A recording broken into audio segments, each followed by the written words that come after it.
Сәлем достар баршаңызға. Бүгін ұлттық тағамымыз бешбармақты жасайтын боламын, яғни ет асатын боламыз. Және видеоны соңына дейін қараңыздар. Менде жылқының еті аздап қазы қосамыз және қарынмен қарта қосатын боламыз. Ең бірінші ыдысымызға мұздай суымызды құйып аламыз. Оған етімізді саламыз. Осы етіміз бір қайнап көбігі шыққанша бетін жауып қоямыз. Одан кейін ыдысымызға мұздай суымызды құйып, қарта мен қарынды салып, бөлек ыдыста қайнатып алатын боламын. Міне көріп тұрғандарыңыздай, бетінде көбігі шықты. Енді бетіндегі көбіктерін жақсылап тазалап алатын боламыз. Осы көбігін алып болғаннан кейін бетін жауып, 3-4 минуттан кейін қайтадан ашып, тағы да шыққан көбігін жақсылап тазалап алатын боламыз. Сорпамыз сонда мөлдір болып шығады. Барлық сорпаны сүзіп алудың қажеті жоқ болады. 2,5-3 сағаттай қайнатып аламыз. Қарта мен қарынның көбігін аламыз. Достар, егерде қазыларыңыз бүтіндей болатын болса, міндетті түрде инемен тесіп аламыз. Негізі жылқының еті ұзақ піседі. Етіміздің асты баяу отта болғаны дұрыс. Ал енді бешбармағымыздың қамырын илейтін боламыз. Ол үшін 2 жұмыртқамызды салып, тұзымызды қосып, 1 шай кесе суды қосамын. Тұзы ащы болса, қамырымыз езілмейтін болады. Тұз ерігенше араластырып аламыз. Оның үстінен міндетті түрде електен өткізе отыра ұн қосатын боламын. Алдымен осылай қасықпен жақсылап араластырып аламын. Ұнымызды аздап қосып отыра қатты қылып қамыр илейтін боламыз. Қамырымыз жұмсақ болмағаны дұрыс. Достар, егер видео рецепттер ұнап жатса, менің каналыма тіркелуді ұмытпаңыздар және комментарий қалдырсаңыздар болады.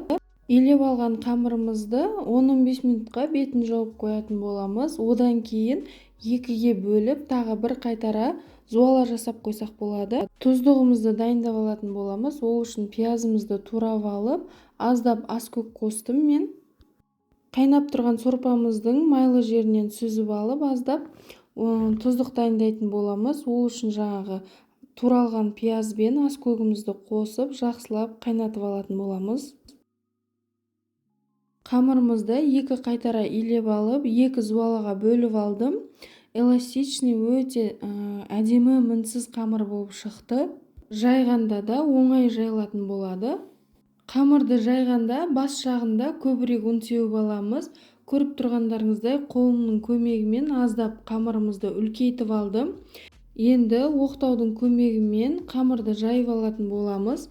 Достар, көріп тұрғандарыңыздай қамырымыздың ортасын баспай, тек 2 шетін аздап қана баса отырып, қамырымызды жайып алатын боламыз. Негізі етіміз қайнап жатқанда арасына әркім арқылы пияз, сәбіз, картоп қосады. Мен бірақ бүгін ешқайсысын қоспадым.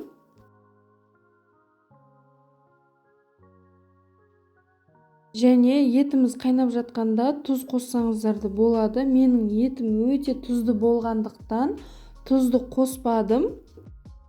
Осылай дәл видеодағыдай қамырымызды жақсылап оқтаумен орап кесіп алатын боламыз. Көріп тұрғандарыңыздай өте жұқа қамыр болып шықты, өте әдемі болып шықты қамырымыз.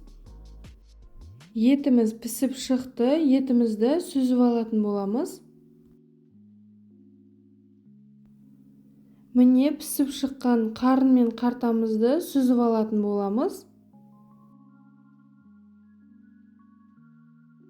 Енді қайнап тұрған сорпамыздың үстінен кесіп алған қамырларымызды бір-бірлеп салатын боламыз. Қамырымыз шамамен 5-6 минутта пісіп шығатын болады. Қамырымызды салып болғаннан кейін бір қайнағанға дейін бетін жауып қоятын боламыз. Мінекей қамырымыз пісіп шықты. Оның үстінен 1 шай кесе мұздай су құйып сүзіп алатын боламын.